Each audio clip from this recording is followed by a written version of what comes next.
Guys welcome back. आज मी तुमच्यासाठी mutton curry घेऊन आलेले आहे. त्यासाठी लागणारे साहित्य मी इथं ठेवलेले आहे. पण पहिले मी मटन मॅरिनेट करून घेणार आहे. त्यासाठी कुठले कुठले मसाले वापरायचे ते तुम्ही बघू शकता. 1 चमचा आपण धना पावडर यात टाकणार आहोत. 2 चमचे गरम मसाला यात आपण टाकणार आहोत मॅरिनेटसाठी. मॅरिनेट केले की ते रश्श्याची चव फार छान लागते, तुम्ही बघू शकता. 2 चमचे मीठ आपण यात टाकणार आहोत. हा मसाला चांगला मिक्स करून घ्यायचा आहे. 2 चमचे आलं लसूण पेस्ट पण टाकणार आहोत मॅरिनेटसाठी. अर्धा तास हे मिश्रण असंच ठेवायचं आहे मिक्स करून चांगलं. आता आपण मटण चांगलं मॅरिनेट करायला अर्धा तास ठेवलेला आहे. तोपर्यंत आपण मसाला बनवून घेऊया. 2 ते 3 चमचे फुटाणे आणि आपली कोथिंबिरीची जी काड्या असतात ना, ते बारीक केलेल्या. 2 चमचे धने, आलं लसूण थोडा जास्त घेतलेला आहे, लसणाने भारी टेस्ट लागते. आणि बारीक केलेलं खोबरं आणि 2 ते 3 कांदे आपण चांगले भाजून घेतलेले आहे. तर आता मी चांगला हा मसाला पॅनमध्ये भाजून थंडी तवा आपला चांगला तापलेला आहे. आता मी त्यावर पहिले खोबरं चांगले भाजून घेणार आहे.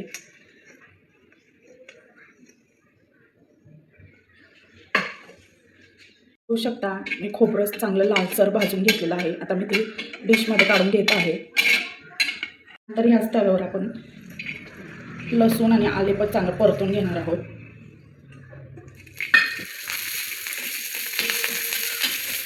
पण चांगला परतून झालेला आहे. आता मी मिक्सरमध्ये हे सगळे मसाले चांगले ग्राइंड करून घेणार आहे बारीक. बघू शकता आपण आलं लसणाची पेस्ट करून घेतली ती. त्याच मिक्सरमध्ये मी आता हे सर्व मसाले चांगले बारीक ग्राइंड करून घेणार आहे करीसाठी.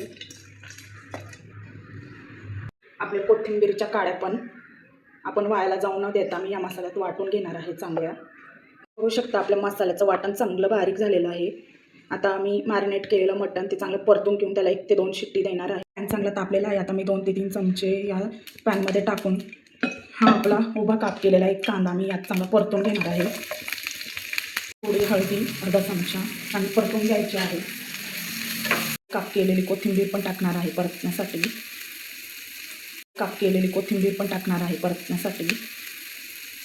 कांदा चांगला परतून झालेला आहे. आता मी मॅरिनेट केलेलं जे मटण होतं मी यात ते टाकणार आहे.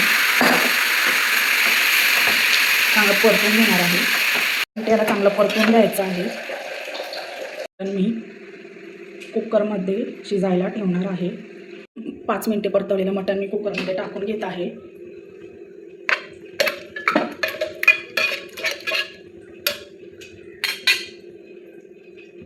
त्याने ती करी सूपमध्ये झाल्यावर जास्त टेस्टी लागते. पण आपण 1 ते 2 शिट्टी करून घेणार आहोत. त्यामध्ये आपलं मटण चांगलं शिजून झालेलं आहे. मी आता गॅस बंद केलेला आहे. कुकर थंड होईपर्यंत आता मसाला आपण चांगला परतून घेणार आहे. काळ्या रश्श्यासाठी ठेवली आहे. काळ्या रश्श्यासाठी मसाला परतण्यासाठी आता मी याच्या 2-3 चमचे तेल घालून मसाला चांगला परतून घेणार आहे. त्याला मी मध्ये फोडणीसाठी पहिले थोडी कोथिंबीर बारीक केलेली टाकणार आहे आणि चव खूप छान लागते. करून मी वाटण याच्यात टाकणार आहे.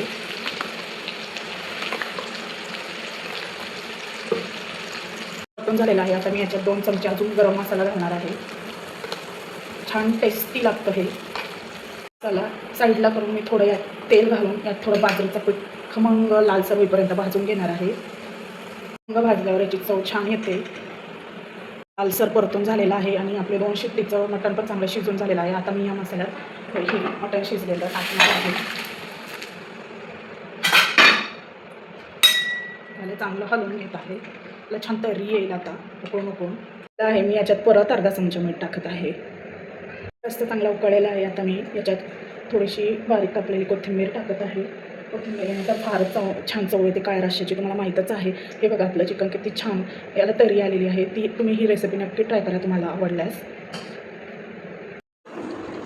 आपलं मटण शिजवून रेडी झालेलं आहे. आता मी गॅस बंद करत आपली गरम गरम चुलीवरची बाजरीची भाकरी आणि मटण हे रेडी झालेलं आहे. तुम्ही ही रेसिपी नक्की ट्राय करा. हे बघा किती छान दिसते आहे. याला तर्री आलेली आहे. खूप टेस्टी झालेला आहे रस्सा.